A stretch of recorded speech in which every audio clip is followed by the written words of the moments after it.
اس کام پر میں تم سے کسی اجر کا طالب نہیں ہوں، میرا اجر تو رب العالمین کے ذمے ہے۔ اتترکون فی ما ہاہنا آمنین، کیا تم ان سب چیزوں کے درمیان جو یہاں ہیں بس یوں ہی اطمینان سے رہنے دیے جاؤ گے؟ اب یہ سوال تو ہم پوچھیں نا اپنے آپ سے۔ آپ تصور میں لائیے اپنے گھر کو، لائیے ذرا اپنے بیڈ روم کو، اپنے بستر کو، اب جائیے اپنے الماریوں کی طرف، کھولیے ذرا اپنے الماریاں تصور میں، وہاں نرم نرم سویٹرز اور ریشمی ریشمی کپڑے، پیارے پیارے جوتے، پھر آپ کا کچن، فریجز آپ کے جو سامان سے بھرے ہوئے ہیں، پھر آپ کا سٹور جس میں اتنا کچھ سامان رکھا ہوا ہے، پھر آپ کا ڈائننگ روم۔ ٹور لگائیں اپنے گھر کا، سوچیں ذرا، پھر آپ کے وہ خوبصورت خوبصورت باتھ رومز، گرم پانی صبح صبح آتا ہے، کوئی نہانا مشکل نہیں، کوئی وضو کرنا مشکل نہیں، پھر آپ کا پیارا سالون، آپ کا گارڈن۔ اور اب یہ سوال پوچھیں کہ کیا تم اسی میں چھوڑ دیے جاؤ گے امن سے رہنے کے لیے؟ کبھی چھوڑنا ہے یا نہیں چھوڑنا ہے ان چیزوں کو؟ چھوڑنا تو ہے۔ اگر یہ یاد آ گیا کہ ان کو چھوڑنا ہے تو ان میں امن سے نہیں رہ سکیں گے، یہ بھی بتا دوں میں آپ کو۔ دل نہیں لگے گا آپ کا، مقصد نہیں بنیں گی پھر یہ چیزیں، ان کو استعمال کرتے ہوئے بھی ڈر لگے گا کہ اللہ کو جواب دینا ہے۔ اور اگر یہ چیزیں نہیں ہیں کسی کے پاس تو حسرتیں پیدا نہیں ہوں گی دل کے اندر۔ خیال رہے گا آخرت کا کہ اللہ آخرت میں ہم کو امن سے رکھ۔ اور جب یہ احساس ہوگا کہ آخرت میں جواب دینا ہے، یہ میرے رہنے کی جگہ نہیں، یہ تو بس ایک ٹرانزٹ لاؤنج ہے، میں بہت تھوڑی دیر کو آئی ہوں یہاں پر، اسی خیال سے تقویٰ بھی پیدا ہوتا ہے، تقویٰ آ جائے گا۔ تقویٰ آ گیا بس پھر کیا ڈر، پھر کوئی پریشانی نہیں، پھر سب معاملہ انشاءاللہ درست ہو جائے گا، پھر یہ چیزیں نقصان نہیں دیں گی۔ یہ چیزیں اسی وقت تک نقصان نہیں دیتی جب تک ان کی محبت دلوں کے اندر نہ گھس جائے۔ ایک دفعہ ان کی محبت دل کے اندر گھس جائے، اب یہ لیتھل ہو جاتی ہیں، انتہائی نقصان دہ ہو جاتی ہیں۔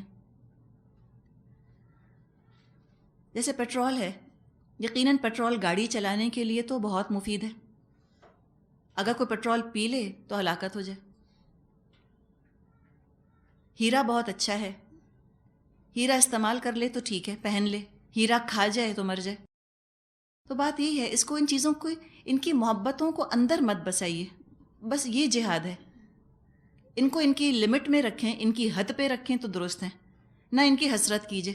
اگر نہیں ہے تو الحمدللہ، یوں سمجھیں کہ اللہ کے ہاں آسان حساب ہوگا، ہلکا پھلکا، اور اگر ہیں تو ان کو اہمیت مت دیجئے۔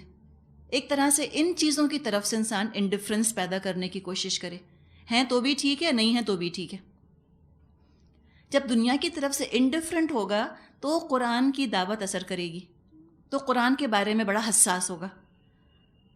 لیکن اگر قرآن کی طرف سے انڈیفرنٹ ہوگا تو ان چیزوں کے بارے میں پھر بہت سینسٹیو ہوگا، بہت پریشان ہوگا چھوٹی چھوٹی چیزوں میں۔ تو ان سے پوچھا کہ بتاؤ کیا تم یوں چھوڑ دیے جاؤ گے؟ فی جنات و عیون، ان باغوں اور چشموں میں، وزروع و نخل طلعها حظیم، ان کھیتوں اور نخلستانوں میں جن کے خوشے رس بھرے ہیں۔ طلعها حظیم، کتنی خوبصورت بات ہے۔ طلعن کہا جاتا ہے گابھے کو، بنچ کو۔ ہضم کا مطلب ٹکڑے ٹکڑے کرنا، ڈائجسٹو سسٹم کو نظام ہاضمہ کہا جاتا ہے، کھانے کو وہ توڑتا ہے، ڈائجسٹ کرتا ہے۔ تو حظیم مطلب نرم اور نازک، خوبصورت اور ملائم۔ بڑے پیسے والے تھے نا جن سے خطاب کیا جا رہا ہے یہاں پر، قوم سمود کے لوگ، ان کے سرداروں سے بات کی جا رہی ہے۔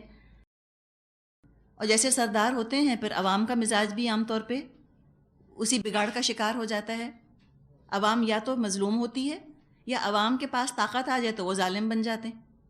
آپ نے پڑھا ہوگا بولشوک ریولیوشن کے بارے میں، یہ ان کے سارے وہ تھے مزدور اور کسان، اور بہت تنگ تھے وہ حکمرانوں کے ظلم سے، انہوں نے بغاوت کی، وہ پاور میں آئے، اور جب پاور میں آئے تو وہ حکمرانوں جیسے ہی ظالم ثابت ہوئے، وہی سارے کام کیے۔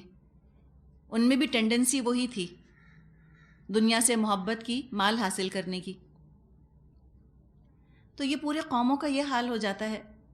تو یہاں خطاب ہے ان سے کہ تم رہ رہے ہو ان چیزوں کے اندر، بڑی مزے کی چیزیں موجود ہیں، رس بھرے پھل موجود ہیں، خوشے موجود ہیں. تو یوں سمجھے کہ پوری زندگی کی تصویر ہے، ابنڈنس ہے، فراوانی ہے چیزوں کی. یہ کیا پتہ یہ پوری قوم جو ہے یہ بہت ایفلوئنٹ ہو، مالدار ہو، بہت کچھ لگژریز ان کے پاس ہوں، بڑی زندگیاں نرم نرم مزیدار ہوں، جوسی زندگیاں ہوں، رس بھری زندگیاں ہوں، نرم و نازک ملائم ملائم چیزیں ہوں ان کے استعمال کی، ان کے برتنے کی، قیمتی چیزیں ہوں. تو کہا کہ تم اس طرح سے رہتے ہو، اللہ نے اتنا کچھ دیا ہے، کیسی میں تم چھوڑ دیے جاؤ گے؟ تمہارا کیا خیال ہے؟ تمہیں ان چیزوں کو یہیں پر چھوڑ کر کہیں جانا نہیں آگے؟ وَتَنْحِتُونَ مِنَ الْجِبَالِ بُيُوتًا فَارِهِينَ، تم پہاڑ کھود کھود کر فخریہ ان میں عمارتیں بناتے ہو. تنحتون نون ح تا کا مطلب ہوتا ہے لکڑی یا پتھر تراشنا، کارونگ. تو خالی گھر نہیں بناتے تھے بلکہ بہت ڈیکوریٹ کرتے تھے گھروں کو. تنحتون من الجبال، بہت سجاتے تھے گھروں کو، اور گھروں کو سجا کر پھر فرح کا شکار ہو جاتے تھے، اتراتے تھے، گلوٹ کرتے تھے، شو آف کرتے تھے. فرح اور مرح یہ دو مرض ہیں،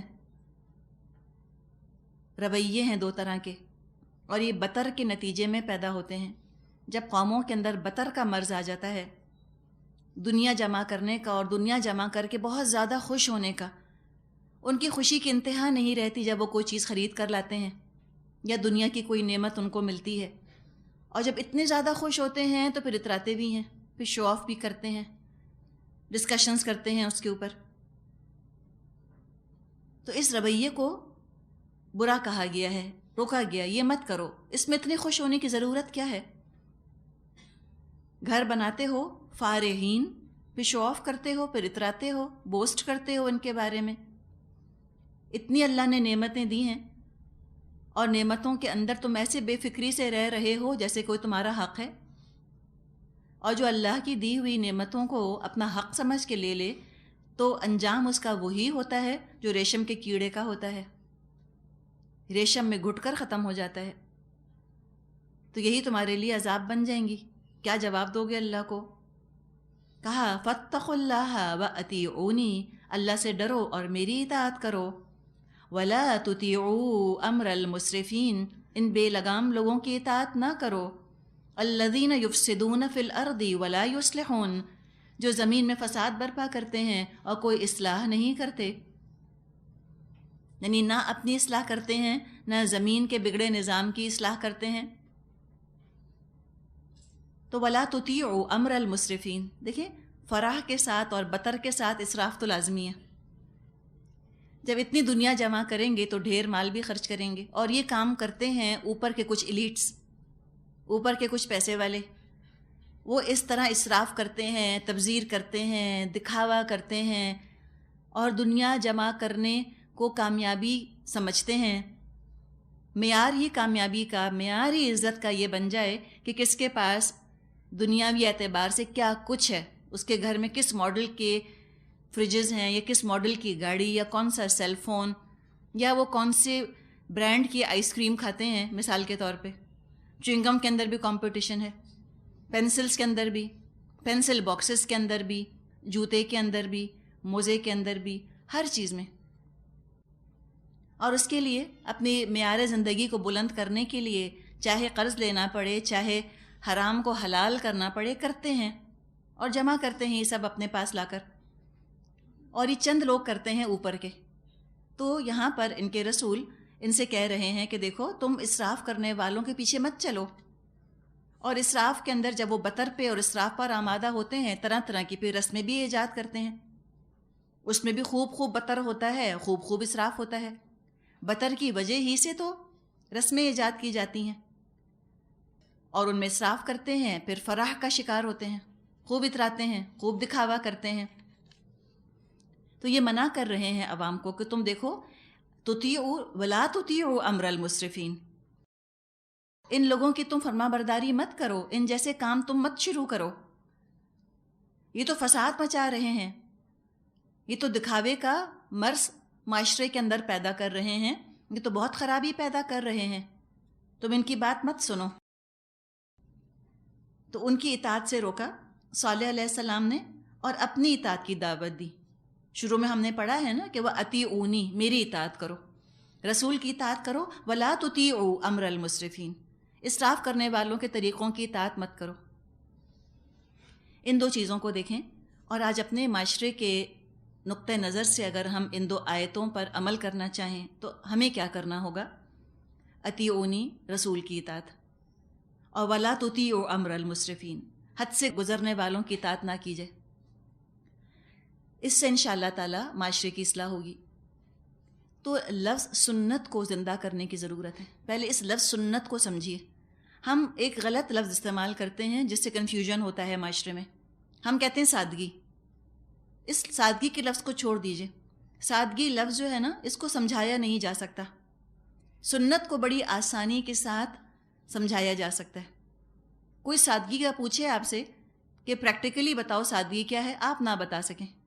اگر ہم سنت کی بات کریں تو آپ دیکھیں ہمارے تمام معاشرے کے معاملات کی، رسومات کی، اور ہماری معاشرتی زندگی کی سٹریم لائننگ ہو جائے گی خود بخود۔ سنت کے حساب سے رسمیں کریں اور سنت کے حساب سے ہم معاملہ کریں، خوشی اور غمی کا اظہار ہم سنت کے حساب سے کریں، الحمدللہ ہماری خواہشات کے پورے ہونے کی گنجائش بھی ہوگی، اپنے معیار کے حساب سے ہم جو چاہیں کر بھی سکیں گے، اور معاشرے کے اندر فساد بھی نہیں پھیلے گا۔ یہ کام کرنے کی ضرورت ہے۔ لیکن آج چونکہ ہم الٹا دیکھ رہے ہیں کہ رسول کی سنت کی تو اہمیت نہیں، کیا ہو رہا ہے کہ رسول کی اطاعت نہیں ہو رہی،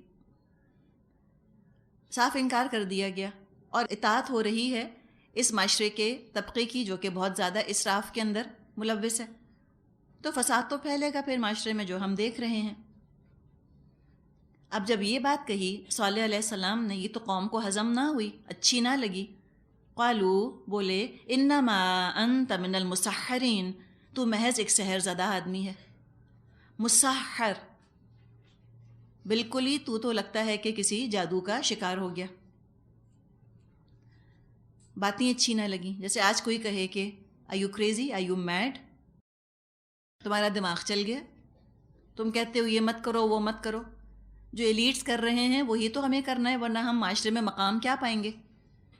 کوئی عورت کہے کہ جی میرے میاں کا تو جاب چلا جائے گا، کوئی بچہ کہے کہ میں تو اپنی کلاس والوں کو منہ دکھانے کے قابل نہ رہوں گا، کوئی عورت کہے کہ سسرال میں میری وقت کوئی نہ رہے گی، مجھے تو کرنے ہیں یہ سارے کام، اس کے بغیر گزارا ہی نہیں ہمارا۔ تو یہ ہو جاتا ہے بگڑی ہوئی قوموں کا مزاج کہ ناجائز خواہشات ان کی ضرورت بن جاتی ہیں، پورا لائف سٹائل ویسے ہی بن جاتا ہے نا، طرز زندگی ہی ویسا ہو جاتا ہے، سب وہی کام کر رہے ہوتے ہیں، سوچ ہی نہیں سکتے کہ اس سے ہٹ کر بھی کچھ کیا جا سکتا ہے۔ ما انت الا بشر مثلنا، تو ہم جیسا ایک انسان ہی تو ہے، تو کیا ہے سوائے اس کے کہ ہم جیسا ایک انسان، یعنی ہم تیری بات کیوں مانیں؟ فاتی بآیت ان کنت من الصادقین، لا کوئی نشانی اگر تو سچا ہے، کہاں دکھاؤ۔ اب یہ کیا تھا؟ کٹ حجتی، کوئی ارادہ نہیں تھا ان کا ماننے کا، یہ دراصل رسول کو عاجز کرنے کے لیے مطالبے کرتے تھے۔ ان کا یہ خیال تھا یہ کوئی چیز دکھا تو سکیں گے نہیں، تو لہٰذا ان کو تنگ کرنے کے لیے مطالبہ کرو۔ اس کا ظہور اس طرح ہوا کہ جب رسول نے نشانی دکھا دی تب بھی نہ مانا، ارادہ ہی نہیں تھا ان کا ماننے کا۔ اگر ماننے کی نیت ہوتی نشانی کا مطالبہ نہ کرتے۔ جس کی ماننے کی، جس کی اطاعت کی نیت اور ارادہ ہوتا ہے وہ شرطیں نہیں لگاتا، یوں ہو جائے گا تو پھر ہم یوں کر لیں گے، ایسے ہو جائے گا تو یہ کر لیں گے۔ حکم سامنے آتا ہے، اطاعت شروع کر دیتا ہے، مؤخر نہیں کرتا، پوسٹ پون نہیں کرتا اطاعت کو۔ تو یہ ان کا جو لفظ ہے نا، اگر تو سچا ہے تو لا کوئی نشانی، خوب جانتے تھے کہ سچا ہے، اپنی زندگی کو برقرار رکھنے کے لیے مطالبے کرتے تھے۔ قال هذه ناقۃ لها شرب ولکم شرب یوم معلوم، صالح علیہ السلام نے کہا یہ اونٹنی ہے، ایک دن اس کے پینے کا ہے اور ایک دن تم سب کے پانی لینے کا. یہ ان کو بتا دیا.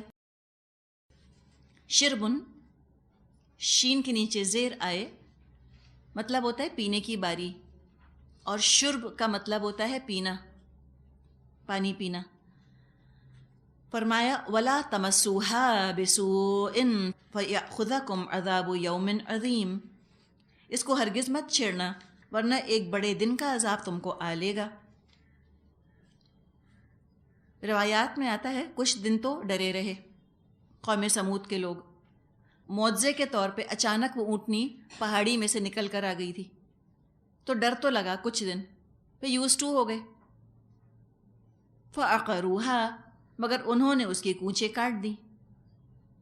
عقرو عین قاف را کا مطلب ہوتا ہے گھٹنوں کے پاس سے ٹانگ کاٹ دینا.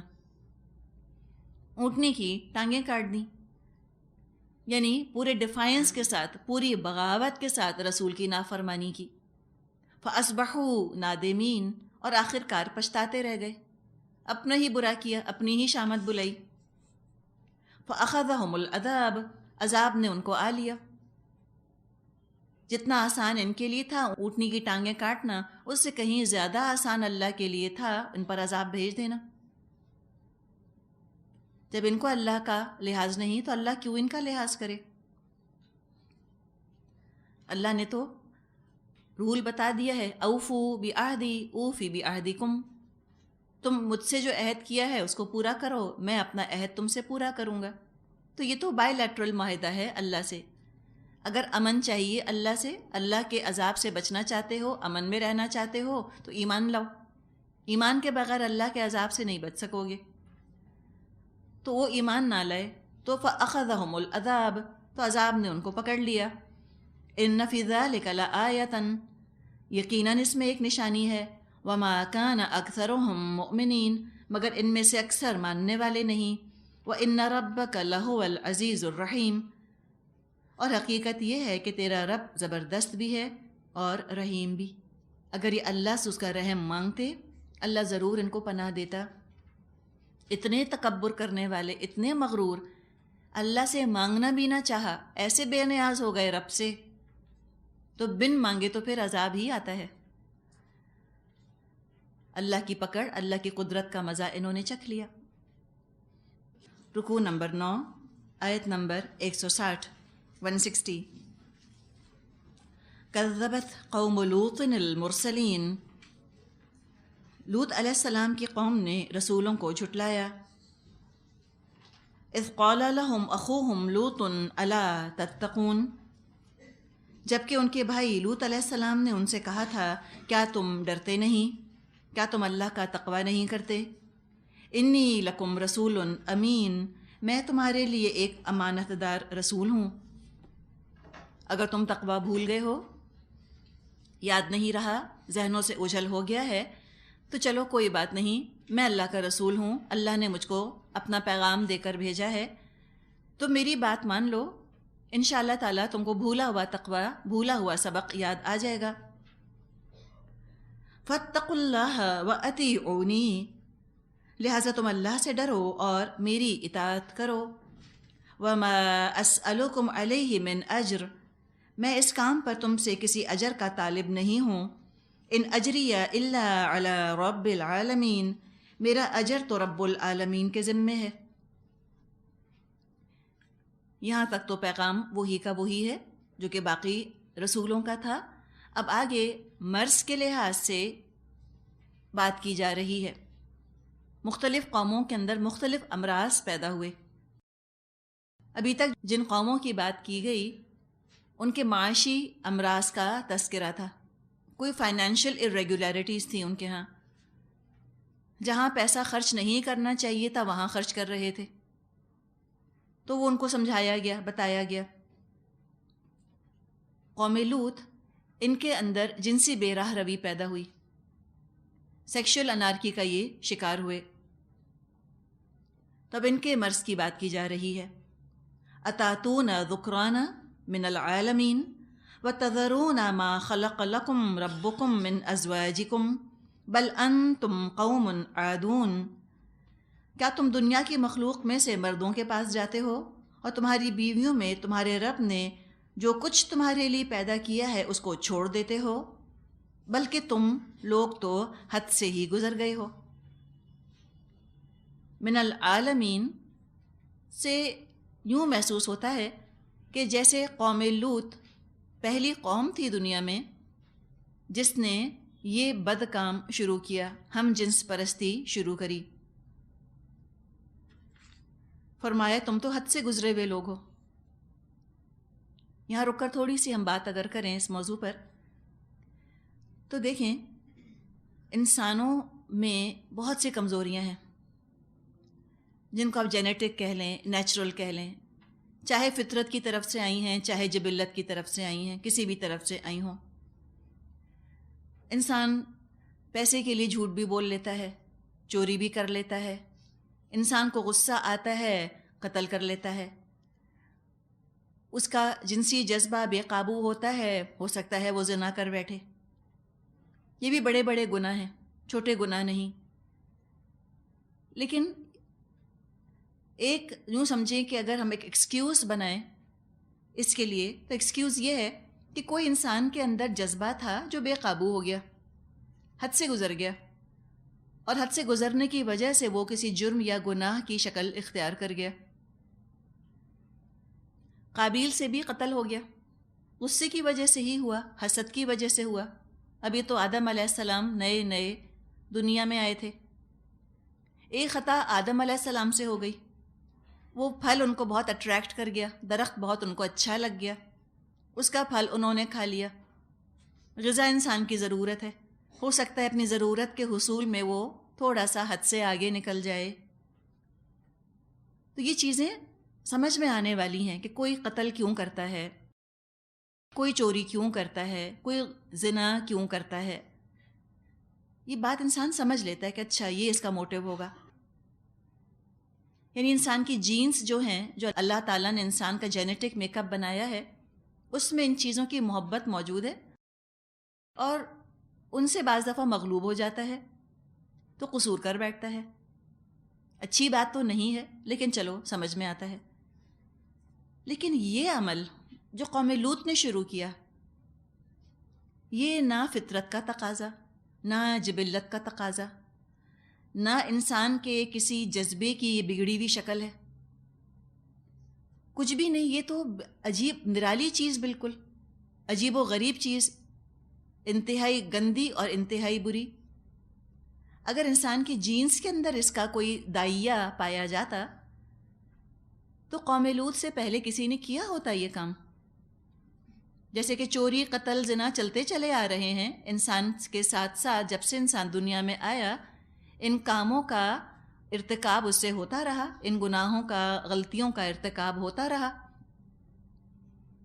چلے ہم کہیں کہ بھی اس کی جینز کے اندر ہے نا، یہ کام ہم جنس پرستی، ہومو سیکشولیٹی اگر انسان کے جینیٹک میک اپ کا حصہ ہوتی تو پہلے بھی لوگوں نے یہ کام کیا ہوتا۔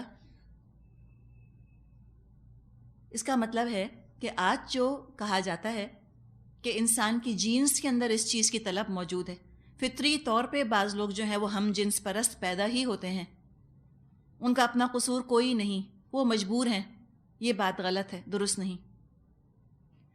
ماحول کی وجہ سے، غلط غذا کی وجہ سے، غلط ایکسپوجر کی وجہ سے، یا کسی ابیوز کی وجہ سے، کسی زیادتی کی وجہ سے جو اس کے ساتھ بچپن میں یا لڑکپن میں ہوئی ہو سکتا ہے کسی کا رجحان یوں بن گیا ہو، تو اس میں نیچر کا پرابلم نہیں ہے، نرچر کا پرابلم ہے، فطرت کا، قدرت کا مسئلہ نہیں ہے، ماحول کا پرابلم ہے، ماحول کا مسئلہ ہے۔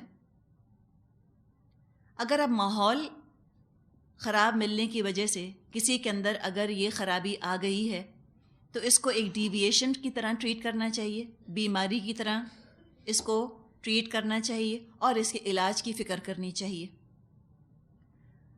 ہو سکتا ہے کسی کے اندر ہارمونل ڈس بیلنس ہو گیا ہو، ٹھیک ہے، چلو یہ سمجھ سکتے ہیں، لیکن ہارمونل کیا ہے؟ ڈس بیلنس، ڈس کا لفظ تو لگائیں اس کے ساتھ، یہ بیلنس تو نہیں ہے، یہ اچھی چیز تو نہیں ہے۔ برائی کو برائی سمجھیں۔ کوئی شخص کہتا ہے مجھے بخار ہو گیا، یہ تو نہیں کہتے کہ یہ تو نیچرل ہے، کوئی نہیں کہتا، جب کوئی کہے مجھے بخار ہو گیا تو اس کے علاج کی فکر کی جاتی ہے. چلیں اسی طرح کوئی شخص کہتا ہے کہ میرا رجحان عورتوں کے بجائے مردوں کی طرف ہے، یا کوئی عورت کہے کہ میرا اورینٹیشن مردوں کے بجائے عورتوں کی طرف ہے. یہ ایک بیماری ہے، اس کو بیماری کی طرح ٹریٹ کیا جائے. ہرگز اس کا مطلب یہ نہیں کہ اب اس شخص کو کھلی اجازت دے دی جائے کہ اب وہ اپنا شوق پورا کر لے اور اس کو لیگلائز کر دیا جائے. یہ ایسی ہی بات ہے کہ کوئی شخص اگر کہے کہ قتل کرنے کو دل چاہتا ہے میرا، تو یہ تو نہیں کہیں گے کہ ہاں ہاں جاؤ قتل کرو، دل چاہ رہا ہے تمہارا. روکا جائے گا اس کو کہ مت کرو تم یہ کام، تمہارے اندر جو یہ خیال پیدا ہوا درست نہیں ہے. کوئی بیمار پڑتا ہے تو یہ نہیں کہتے کہ ہاں ٹھیک ہے چلو نیچرل ہے، علاج کیا جاتا ہے. تو اگر کوئی ان جذبات کا اظہار کرتا ہے تو اس کو پریشانی ہونی چاہیے، تکلیف کا احساس ہونا چاہیے. ڈیویشن کے طور پہ، ایک بیماری کے طور پہ، ایب نارمیلٹی کے طور پہ ذکر کرے. ڈاکٹرز جو ہیں یا جو معاشرے کے لوگ ہیں اس ایب نارمیلٹی کو دور کرنے کی فکر کریں، علاج کریں، اس کا کریں ہارمونل ٹریٹمنٹ، یا اس کا سائیکولوجیکل انالیسس کریں نفسیاتی تجزیہ، دیکھیں کیا مسئلہ ہوا تھا، کیوں یہ ڈیویٹ کر رہا ہے فطرت سے اور قدرت سے، اور اس کو ٹھیک کیا جائے. ورنہ اگر اس کو ٹھیک نہ کیا جائے تو یہ معاشرے میں پھیلنا شروع ہو جائے گا. اگر اس کو سینکٹیفائی کر دیا جائے، جسٹیفائی کر دیا جائے، اگر قدرت کے سر پر الزام رکھ دیا جائے کہ ہاں انسان کی تو جینز کے اندر یہ چیز موجود ہے، کچھ لوگ فطری طور پہ ایسے ہوتے ہیں، غلط. اگر فطری طور پہ لوگ ایسے ہوتے اللہ اتنی سخت سزا نہ رکھتا. کسی چیز کی سزا اتنی سخت نہیں جتنی کہ آپ دیکھیں یہاں پر ہم جنس پرستی کی سزا ہمیں ملتی ہے. کیسے پوری قوم پتھروں کے عذاب سے ہلاک کی گئی، اتنا شدت کا عذاب. تو زنا کو بہرحال کسی نہ کسی حد تک کراہیت کے ساتھ ہی دیکھا جاتا ہے، ورنہ آپ دیکھیں کہ زنا بھی بڑا قابل قبول ہو گیا.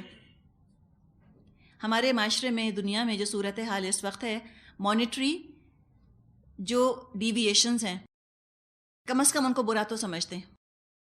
کوئی اگر فراڈ کرتا ہے چھپاتا تو ہے، اچھا تو نہیں سمجھتا فراڈ کرنے کو.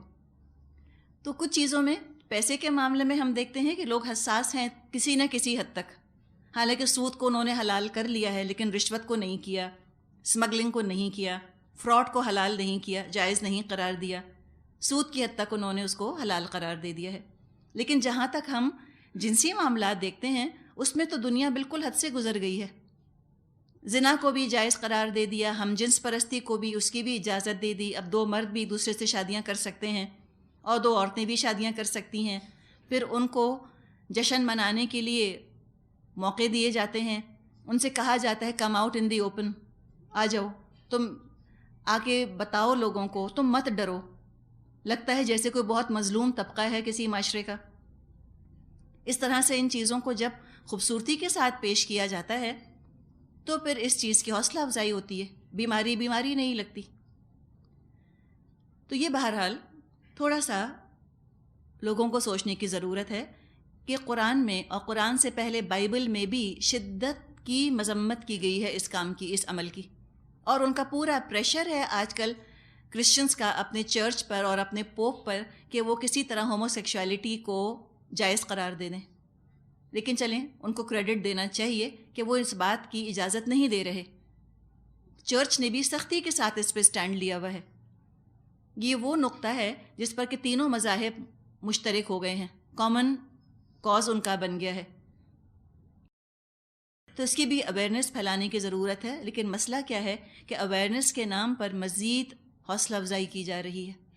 اویئرنیس نہیں، اس کو تو کہا جاتا ہے کہ ڈیزیز بھی مت کہو، اس کو تو برا بھی مت کہو. اور اس مرض، اس بیماری کے بارے میں کہیں ہم اس غلط فہمی کا شکار نہ رہیں کہ یہ کہیں امریکہ افریقہ ہی میں پائی جاتی ہے. ہمارے ملک میں بھی یہ چیز پائی جاتی ہے. اپنے بچوں پر خاص الخاص آپ کو نظر رکھنے کی ضرورت ہے، ان کا اورینٹیشن درست رکھنے کی ہمیں ضرورت ہے. ہم نے شاید سوچا نہ ہو کہ یہ بھی کوئی ذمہ داری ہے، ہو سکتا ہے ہماری ماؤں نے اس کے بارے میں کبھی سوچا بھی نہ ہو. لیکن جو صورتحال آج ہمارے سامنے ہے، اپنی اگلی نسل کی حفاظت ہماری ذمہ داری ہے. آگے فرمایا کہ قوم کا جواب آیا قالوا لئن لم تنتہی یا لوط لتکونن من المخرجین، انہوں نے کہا اے لوط اگر تو ان باتوں سے باز نہ آیا تو جو لوگ ہماری بستی سے نکالے گئے ہیں ان میں تو بھی شامل ہو جائے گا۔ کیا حال ہو گیا تھا قوم کا کہ نیکی کی بات سننا تو ایک طرف، نیکی کی بات، اچھی بات بتانے والا بھی ان کے لیے ناقابل برداشت ہو گیا تھا۔ آگے ہم پڑھیں گے، قرآن میں آتا ہے کہ ایک گھر بھی ایسا نہ تھا اس بستی میں جہاں یہ کام نہ ہوتا ہو، سوائے لوط علیہ السلام کے گھر کے۔ واحد وہ گھر تھا، رسول کا گھر، جہاں یہ کام نہ ہوتا تھا۔ 100% لوگ اس کے اندر ملوث تھے، تو اتنا سخت ان پر عذاب آیا۔ آج ہم دیکھ رہے ہیں کہ 100% لوگ دنیا کے اس میں ملوث نہیں ہیں۔ مغرب کے ممالک میں جہاں یہ کام ایک طرح سے سمجھیں کہ لیگلائز اور قابل قبول قرار دے دیا گیا ہے، وہاں بھی عوام میں کراہیت پائی جاتی ہے۔ عوام خوش نہیں ہے اس سے، ان کے اندر ایک غصہ ہے اور نفرت اور کراہیت کا اظہار پایا جاتا ہے۔ لیکن لوط علیہ السلام کی قوم تو پوری کی پوری بہہ گئی تھی اس بربادی کے اندر، اس گندگی کے اندر۔ لوط علیہ السلام کو دھمکی دی کہ تم کو ہم نکال دیں گے۔ جواب میں فرمایا قال انی لعملکم من القالین، انہوں نے کہا تمہارے کرتوتوں پر جو لوگ کڑھ رہے ہیں میں بھی ان میں شامل ہوں۔ قلا کا مطلب ہوتا ہے نفرت کرنا۔ اس کے لیے انگلش کا لفظ بڑا اچھا ہے، ٹو ڈیٹیسٹ، ڈیٹیسٹ کرنا کسی چیز کو۔ قالن ناپسند کرنے والا، اس میں فاعل ہے یہ بھی، قالن، قالین۔ پھر دعا کی انہوں نے رب نجنی و اہلی مما یعملون، اے پروردگار مجھے اور میرے اہل و عیال کو ان کی بد کرداریوں سے نجات دے۔ ایسا گندا ماحول، ایسا گندا معاشرہ وہ انسان کے لیے وبال بن جاتا ہے، دم اس کا گھٹتا ہے ایسے گندے لوگوں میں رہتے ہوئے۔ ہمارے ہاں بھی عجیب معاملہ ہے کہ ہم ٹوٹی ہوئی سڑکیں اور کھلے ہوئے گٹر کو تو بہت ناپسند کرتے ہیں۔ یہ جو فزیکل گندگی ہے نا، یہ تو بہت بری لگتی ہے، لیکن اخلاقی گٹر اور اخلاقی گندگی جن معاشروں کے اندر پھیلی ہے وہاں دم نہیں گھٹتا، پریشانی نہیں ہوتی۔ چاروں طرف بے حیائی کے، زنا کے مظاہرے دیکھ کر، سن کر طبیعت کے اندر نوزیہ پیدا نہیں ہوتا، متلی نہیں ہوتی۔ یہ بھی بڑی حیرت کی بات ہے۔ تو جیسے یہ فزیکل گندگی بری چیز ہے کہ کھلے گٹر ہوں، ٹوٹی سڑکیں ہوں، جہاں اس کو درست کرنے کی ضرورت ہے وہاں اس اخلاقی گٹر کو بھی ڈھانکنے کی ضرورت ہے، اس کو بھی برا سمجھنے کی ضرورت ہے، بلکہ وہ زیادہ برا ہے۔ چلو یہ گٹر تو جسم کو بیمار کریں گے، وہ جو گندگی پھیلی ہے وہ تو اخلاق کو، روح کو بیمار کر دیتی ہے، ایمان کو ختم کر دیتی ہے، زیادہ نقصان دہ ہے، وہ آخرت برباد کرنے والی ہے۔ چلو یہ تو دنیا کو ختم کرے گی یا خراب کریں گی، یہ گٹر بہتے ہوئے یا یہ کچروں کے ڈھیر، وہ تو زیادہ بری چیز ہے۔ تو جب پاکستان کے گٹروں کا ذکر کیا جائے تو پھر امریکہ کے گٹر کا بھی ذکر کیا جائے، کم از کم ساتھ ساتھ تو ذکر کریں۔ چلو اور کچھ نہیں کر سکتے، زیادہ برا نہیں کہہ سکتے تو برابر کا برا تو کہیں، اور کوئی آپ کے سامنے ذکر کرے تو آپ ان کو ان کا گٹر بھی یاد دلا دیا کیجئے۔ اور یہ ذکر امریکنز نہیں کریں گے، یہ ذکر کریں گے وہ پاکستانی جو امریکہ یا یورپ یا افریقہ یا انگلینڈ فرانس جا کے رہ گئے ہیں۔ وہ کہیں گے آپ سے ناک چڑھا کر آپ لوگ یہاں رہتے کیسے ہیں، تو گٹر بہتے ہیں۔ آپ ان سے کہیں کہ ہاں بہت گندگی ہے لیکن آپ جہاں رہتی ہیں وہاں بھی تو بہت گٹر بہتے ہیں، کہیں تو پھر آپ دیکھیے گا کہ وہ خاموش ہوں گے۔ یہ جو سینس آف سپیریورٹی آ گیا ہے وہاں کے رہنے والوں میں، یہ ان کے لیے کوئی جسٹیفیکیشن نہیں ہے، یہ مستحق نہیں ہے اس چیز کے۔ ہم یہ نہیں کہہ رہے کہ یہاں کے رہنے والے جو ہیں وہ بہت اچھے ہیں، اچھے برے کی بات نہیں، بات اتنی ہے کہ گندگی کی قسمیں مختلف ہیں، گندگی تو ہر طرف پھیلی ہوئی ہے۔ تو ایک گندگی کے ڈھیر میں جو رہ رہا ہے اس کو حق نہیں کہ وہ دوسرے کے اوپر انگلی اٹھائے اور اپنی گندگی کو گندگی ہی نہ سمجھے۔ یہ کیا بات ہوئی؟ دلائیے احساس ان کو۔ پھر آپ دیکھیں گی کہ وہ جو ان کی ایک خود پسندی کی سی کیفیت یا ایک اعلیٰ ہونے کی کیفیت ہوتی ہے، اس پر زد لگتی ہے، وہ بھی کچھ سوچنے پر مجبور ہوں گے کہ ہاں ہم کیا کر رہے ہیں۔ تو لوط علیہ السلام کے لیے تو رہنا محال تھا وہاں پر، اس اخلاقی گندگی کے ڈھیر کے اندر۔ دعا کی اللہ سے، اللہ ہمیں نجات دے دے۔ اللہ نے دعا قبول فرمائی۔ فنجیناہ واہلہ اجمعین، آخر کار ہم نے اسے اور اس کے سب اہل و عیال کو بچا لیا۔ الا عجوزا فی الغابرین، سوائے ایک بڑھیا کے جو پیچھے رہ جانے والوں میں سے تھی۔ عجوز کہتے ہیں بوڑھی عورت کو۔ غابر، غابرین کا واحد غابر ہے، مراد ہے گزر جانے والا، پیچھے رہ جانے والا۔ چونکہ لوط علیہ السلام کی بیوی اپنے رسول کی وفادار نہ تھی، اس کے ساتھ بھی سلوک وہی ہوا جو باقی قوم کے ساتھ ہوا۔ تو کسی رسول کا گھر والا ہونا یہ نجات نہیں دلوا سکتا۔ اللہ حسب نسب نہیں دیکھتا، اللہ عمل اور ایمان دیکھتا ہے۔ ثم دمرنا الآخرین، پھر باقی ماندہ لوگوں کو ہم نے تباہ کر دیا۔ وَأَمْطَرْنَا عَلَيْهِمْ مَطَرًا، اور ان پر برسائی ایک برسات۔ فَسَاءَ مَطَرُ الْمُنذَرِينَ، تو کتنی بری بارش تھی جو برسائی گئی ڈرائے جانے والوں پر۔ پانی کی بارش نہ تھی، پتھروں کی بارش تھی، پکے ہوئے پتھر آگ کی طرح ہوئے سرخ، وہ ان کے اوپر برسے ہیں۔ ان فی ذلک لآیۃ، یقیناً اس میں ایک نشانی ہے۔ وما کان اکثرهم مؤمنین، مگر ان میں سے اکثر ماننے والے نہیں۔ وان ربک لہو العزیز الرحیم، اور حقیقت یہ ہے کہ رب تیرا زبردست بھی ہے اور رحیم بھی۔ اپنے عمل سے جس اس کی شان کے تم چاہو مستحق بن جاؤ۔ قوم لوط کے بارے میں آپ کو یاد ہوگا، پریزنٹیشن آپ لوگوں کو دکھائی گئی تھی، پورا وہ فنومنن بتایا گیا تھا کہ کیسے ان کے اوپر بارش برسی۔ رکوع نمبر 10 فرمایا کذب اصحاب الایکۃ المرسلین، اصحاب الایکہ نے رسولوں کو جھٹلایا۔ ایکا جیسے آپ کو پہلے بھی بتایا تھا، گھنے جنگل کو کہا جاتا ہے، تھک فارسٹ۔ بعض لوگوں کا خیال ہے کہ ایکا تبوک کا پرانا نام ہے، واللہ اعلم۔ اذ قال لهم شعیب الا تتقون، یاد کرو جب کہ شعیب علیہ السلام نے ان سے کہا تھا کیا تم تقوی نہ کرو گے؟ انی لکم رسول امین، میں تمہارے لیے ایک امانت دار رسول ہوں۔ فاتقوا اللہ واطیعونی، لہٰذا تم اللہ سے ڈرو اور میری اطاعت کرو۔ پھر دیکھیے آپ، لوط علیہ السلام، شعیب علیہ السلام کے ضمن میں ہمیں کسی کتاب کا ذکر نہیں ملتا، تو یہاں پر تو شخصی اطاعت مراد ہے، رسول کی اپنی اطاعت، جو رسول عمل کر رہے ہیں، جو رسول حکم دے رہے ہیں اس کو مانو۔ یہ خود اپنی جگہ ایک مستقل بنیاد ہے اسلامی شریعت کی، اطاعت رسول۔ اور جو کہتا ہے کہ صرف قرآن کی اطاعت کرو، وہ غلط کہتا ہے، درست بات اس کی نہیں ہے۔ وَمَا أَسْأَلُكُمْ عَلَيْهِ مِنْ أَجْرٍ إِنْ أَجْرِيَ إِلَّا عَلَى رَبِّ الْعَالَمِينَ، اس کام پر تم سے میں کسی اجر کا طالب نہیں ہوں، میرا اجر تو رب العالمین کے ذمے ہے۔ یہ کامن پیغام، مشترکہ پیغام دیا گیا جو تمام رسولوں نے دیا تھا۔ اب قوم کی اپنی بیماری کے حساب سے ان سے بات کی جا رہی ہے۔ ان کے اندر جو مسئلہ پیدا ہو گیا تھا وہ تھا ناپ تول میں کمی کا مسئلہ۔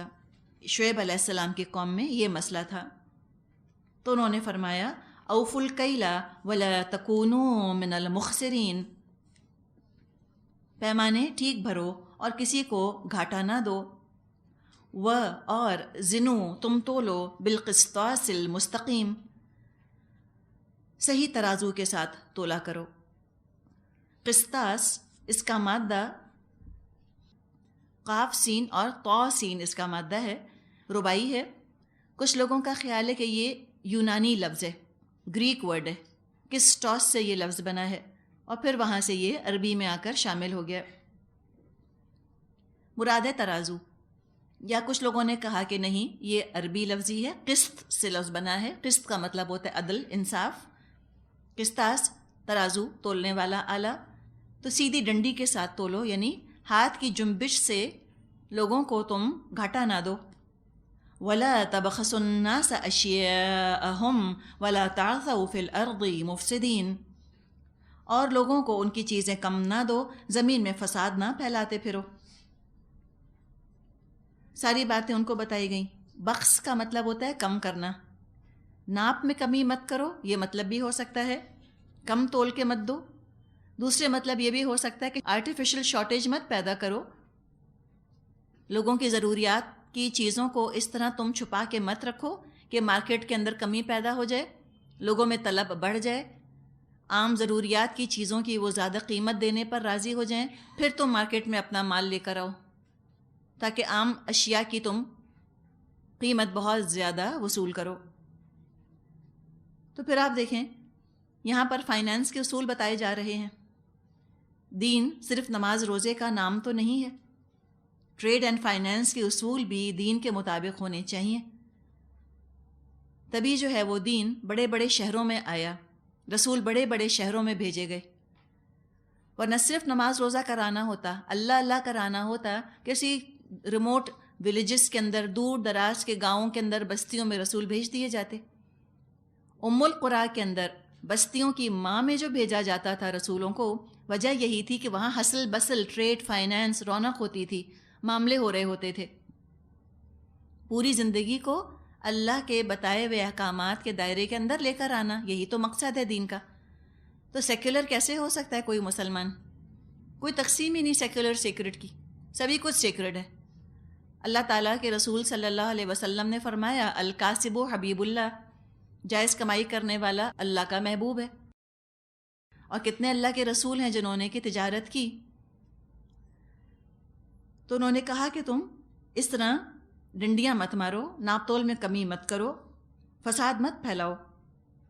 واتقوا الذی خلقکم والجبلۃ الاولین، اور اس ذات کا خوف کرو جس نے تمہیں اور گزشتہ نسلوں کو پیدا کیا.